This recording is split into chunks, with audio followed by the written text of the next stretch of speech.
Hey there, race fans. It's Race Day Top 5 with me, Frank 5. Las Vegas Motor Speedway, where you put all your chips on the table and gamble to be a winner.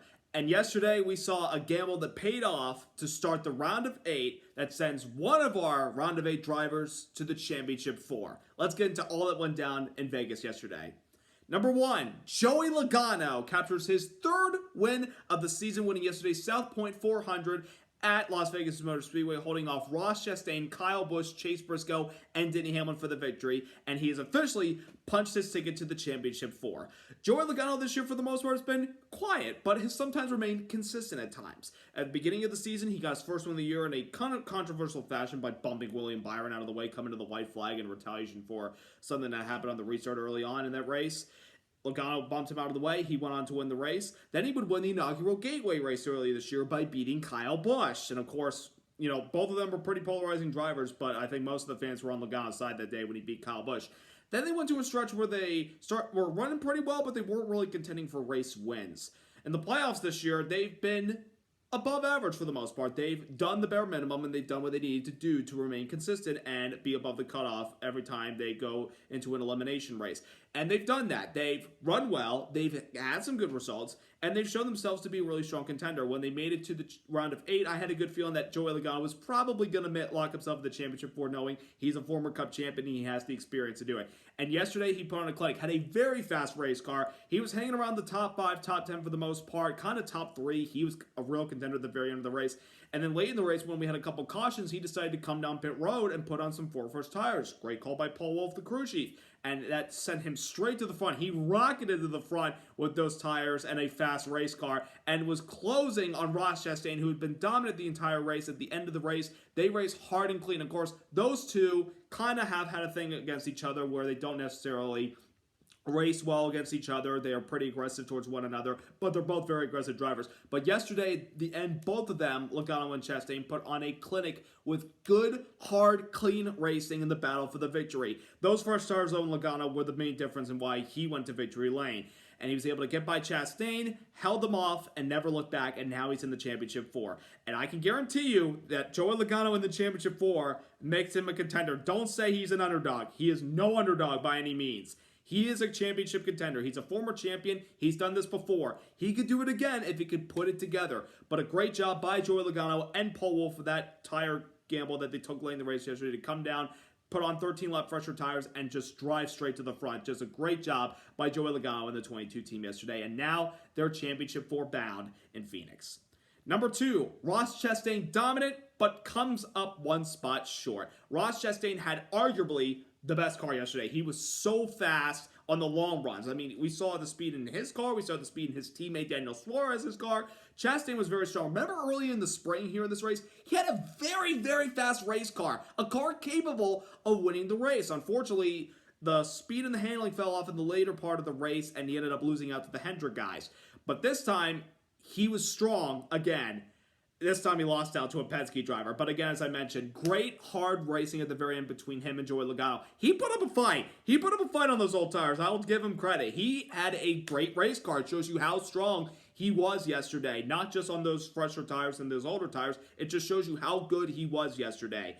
And that run helps him point-wise. He's now 19 above the cutoff after this race. And going to a track that's pretty similar to this next week in Homestead, which is a little bit worn out surface than Vegas, but still a multi-groove track where you can move around anywhere you want to, and Chastain definitely used that to his advantage yesterday for the most part until the very end. They've got a really good chance to make it to Phoenix. They just need a consistent run next week, and they should have their ticket probably punched by the time we get to Martinsville. But a great job by Ross Chastain, and again, kudos to him and Joey Logano, and a good, hard-fought battle for the win that was clean.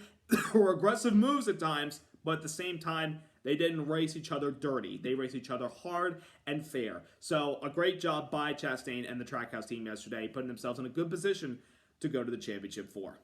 Number 3, Bubba and Larson get after it, which causes a wreck and some shoving and a lot of controversy. Basically, to describe what happened yesterday, Bubba Wallace, who's currently driving, again, the 45 car for 2311 Racing, and there's a big storyline regarding him this weekend I'll talk about towards the end of the video. Bubba Wallace had a very fast race car yesterday, bringing the same car he won at Kansas in the round of 16 when he wasn't a part of the playoffs. He brought that same car to the track yesterday, and they had a very good race car. They had a car capable of winning or at least running in the top 5. They had the speed. They won stage 1. Then started stage 2, he started to slip back into the lower part of the top 10, but was still competitive enough.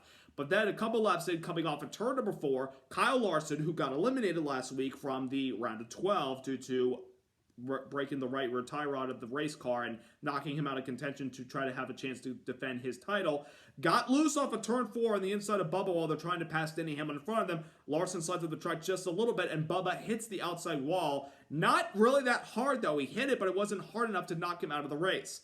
But Bubba was not having any of it as he came down the track literally as Larson was trying to maneuver after what happened. Bubba comes down the track, turns Larson around, and sends Bubba around, both of them in the outside wall, and in the process, they take out Christopher Bell, who won last weekend and is in the round of 8, and put him behind the 8 ball. Christopher Bell did not deserve to be a part of that crash yesterday. He had nothing to do with what was going on.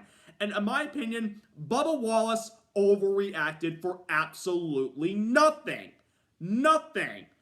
And after that, he climbs out of the car, by the way, with no medical staff around, and that's a violation of NASCAR rules because of the Tony Stewart, Kevin Ward incident 8 years ago. Bubba climbs out of the car, walks right over to Kyle Larson, and Bubba just starts shoving him, very, very pissed off. Kyle Larson, on the other hand, was like, buddy, stop it. I did nothing. I did not intentionally put you into the outside wall. And that's the truth. Larson did not intentionally put Bubba into the wall. He just got loose on the inside of his car in turn 4. What's he supposed to do? Bubba, on the other hand, again, wasn't having any of it. And he overreacted like a little baby. He acted like a child yesterday. I'm very, very disappointed in Bubba Wallace. Yes, I know that they've run well lately and they've had some good speed in their cars, and he got the win at Kansas, which is very impressive. But that type of behavior yesterday is very disappointing for a guy who's supposed to be the leader of the minority role of NASCAR figures. Obviously, his owner is one of the most popular sports figures and a minority in Michael Jordan. And I guarantee you, Michael is not happy with Bubba's actions. I don't care if he is the owner. He should literally drop the hammer on Bubba, not let him go. I mean, just say, buddy, we do not do that here. We do not retaliate. Bubba, obviously, again, in his interview, was very upset, and he said, I'm not going to push over, I'm not going to lift, and everything, and all that. It's pretty much taking a lot out of Brad Keselowski's page from the 2019 Daytona night race. But what did Larson do wrong to you? He just got loose on the inside. He wasn't trying to take you out.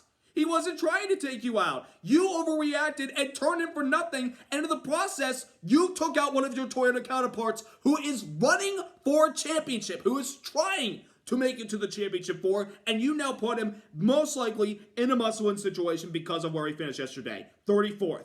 It's your fault that your Toyota counterpart is right. It's your fault for overreacting. I know I'm getting very livid about this, but what Bubba Wallace did yesterday was unacceptable. And I got a good feeling that NASCAR will drop the hammer on him this week with a points penalty. I don't think he's going to get suspended. If he does, then maybe it's the right punishment. I think he deserves a point penalty. 50, 75, 100 points, doesn't matter.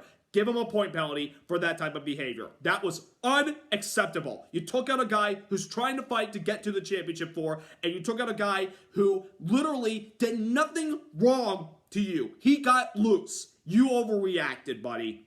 That's just unacceptable behavior. I'm glad Larson did not fight back. He's not the type of guy to do that. And Christopher Bell should be equally upset with what happened on the racetrack because he did not deserve to be part of that. Bubba Wallace, shame on you. Shame on you.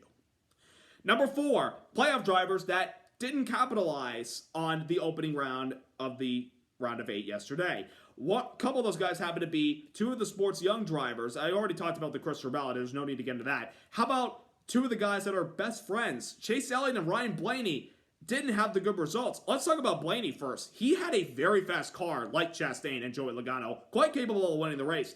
But he complained about a vibration in the middle part of the final stage, and with about 50 laps to go, the 12 car, apparently the right front kind of loses it, and it sends him spinning and sends him into the outside wall, and taking him not only out of contention for the race win, but out of a position to possibly have a good result going into Homestead next weekend. Ryan Blaney now finds himself below the cutoff line by 15 points, I'm pretty sure the cushion is. He's going to dig himself out of the cushion with a next couple good runs the next 2 weeks. He had a car capable of running in the top 5 or battling for the win yesterday, but unfortunately, the incident in turn 2 sent him into the wall, sent him spinning, and unfortunately knocked him out of contention of a good result. As for Chase Elliott, the man who came in with a 31-point cushion, literally just did not run well at all. I mean, 21st place finish, no stage points, hardly, I don't think he ever cracked the top 10 except for green flag pit stops. That was just a really bad performance by the 9 team. Now, luckily, the good news is, despite all that, they're above the cutoff by 17 points, but it's in 3rd place, so they're going to need to run well at Homestead. Whatever they brought to the track this past weekend, they cannot bring that to Homestead, or else they could be in trouble. But if they run better next week at Homestead, they should be in a good position going into Martinsville. If we don't get a new winner next week, that's a playoff driver. Unless if it's somehow him. If it's him, it's obviously he'll lock himself in. But if we don't get a new winner next week, that is not a playoff driver above or below him, then he should feel pretty good going into Martinsville if he at least has a good run. He's run well there in the past couple of races. I think he should be okay. And if he could get a Kyle Larson setup, that would definitely help. But not a good result for either one of those guys yesterday. So they're going to have to rebound next weekend when we go to Homestead. At number 5, the racing at Las Vegas this weekend. Really, really good. I mean, this car, we talked about how the next-gen car, I know it's basically has its flaws when it comes to safety, but at the same time this year, it's had the positives. Great racing on the 1.5 mile, 2 mile tracks. And we saw another great race yesterday with the 1.5 mile racing at Vegas. Multiple grooves, side-by-side action, of course. The restarts at Vegas are so much fun when they're bunched up. They're 3 and 4 wide. It's 1 and 2 and 3 and 4. Literally the first 2 to 3 laps into a run after we restart. They were just all over the place, and also not just a well-round applause to the drivers for keeping their cars clean for the most part when they're running 3 and 4 wide in those corners. It reminded me a lot of the 550 package, but this time we're going a little bit faster by 120 horsepower more. But that was some great racing yesterday. Damn good racing by the drivers. The playoff drivers, the non-playoff drivers, they put on a show yesterday. There were a lot of comers and goers. We had a lot of guys in the top 10 at the very end of the race, including AJ Allmendinger and Austin Dillon. Great run by those guys, but just some great racing at Vegas this year. The spring race was really good. I think yesterday's race was a little bit better. Obviously, the battle for the win at the very end was fun. Both the battle for the win of both of Vegas races this year have actually been fun. The Hendrick cars early on this year with Alex Bowman edging out Kyle Larson. Joey Logano this time beating Ross Chastain for a spot for Championship 4 made it a little more interesting. But great racing in general at Vegas, not just this weekend, but this year. This car on a 1.5 mile, especially for this track, it's perfect. And I think it's going to be even better when we get to Homestead next weekend. So great racing yesterday at Vegas. I was very proud of the product that the drivers put out on that track. Another thing I'd like to say before I hop off this video preview for next weekend, it was also announced this weekend that Kurt Busch, the 2004 NASCAR Cup Series champion, will not be returning to the Cup Series this year and will not be competing full-time in 2023. Kurt Busch, a man who won the championship in 2004 driving for Roush Racing, had a really good career with them. Then he went to Team Penske, and then after a little spat in 2011, he left to go to Phoenix Racing, where he had a really bad year there. Then he went to Furniture Row in 2013, had a rebuild year for not just himself, but for the team. They made the playoffs.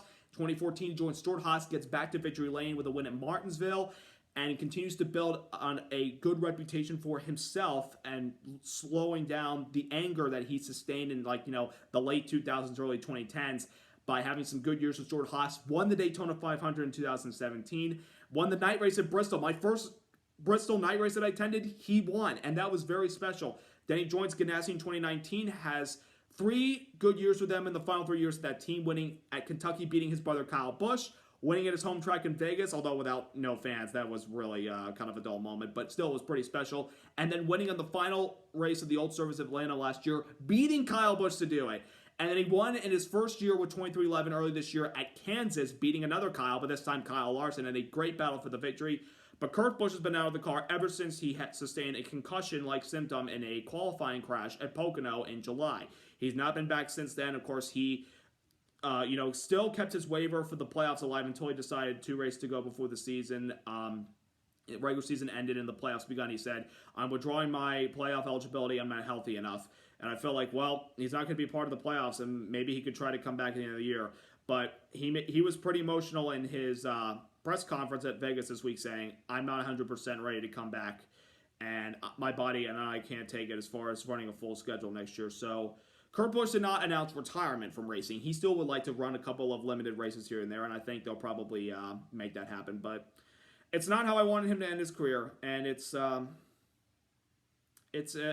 I mean, you know, at the beginning, most people didn't like Kurt Busch, but like over the last couple of years, you can't deny that he's gained more and more respect and love from the fans. So you see, there's been a lot of maturity from him, and I mean, he's had his anger problems, but over the years, you've seen the maturity of Kurt Busch and you know how much he loves racing, and it's kind of sad. The last driver to ever compete alongside Dale Earnhardt is officially no longer a full-time driver of the sport. I mean, because the last, you know, Kevin Harvick didn't run Cup Series until the week after Dale died, and now Kurt Busch will not be a full-time driver next year. It's sad. It sucks, but I understand the reason why. His health is the main priority, and I want him to live a long, healthy life. But Kurt, thank you for all you've done for NASCAR. You are a NASCAR Hall of Famer, and I cannot wait to see you get inducted and see you present your speech in the near future, buddy. Thank you for all the memories, and we hope to, you know, he'll still be part of NASCAR in some ways. Maybe he'll do broadcasting next year. He's done a good job with it in Xfinity and Truck, so maybe he does Fox Sports full-time broadcasting next year for the Cup Series with Mike Joy and Clint Boyer. Just a thought, but again, Kurt, thank you for everything. Thank you for everything that you've done for the sport, being a great ambassador and being a champion. You've had a wonderful career, and we're going to miss you, man, but you've had one hell of a run, and thanks for a great time, Outlaw. You're the best. So, the first race of the round of 8 is officially done. Now we're off to Homestead Miami Speedway. Most people expect, yay, Homestead, it's a championship deciding race. No, but it's a race to decide who makes it to the championship for us. So it'll be pretty interesting to see what happens. We've seen how good this next-gen car is on the mile and a half this year. I can't wait to see how it does at Homestead next weekend. We could be in for one of the best mile and a half races of the year because we all love Homestead and the product that it brings as far as the racing itself. So what will happen next weekend? Will a playoff driver punch his ticket to the championship 4 and join Joey Logano? Will a non-playoff driver get to victory lane? Or will we get a walk-off win to get yourself into the championship 4 if you're way below the cutoff like a Christopher Bell? We will find out next weekend when we travel to South Beach, Florida, and see who can come out on top. So, thank you so much for watching. Subscribe, like. Congrats to Joey Logano and the 22 team in a big win. They're off to the championship 4. And once again, Kurt Busch, congratulations on an amazing NASCAR career. Thank you so much for watching. Have a wonderful week, everybody. And let's go racing!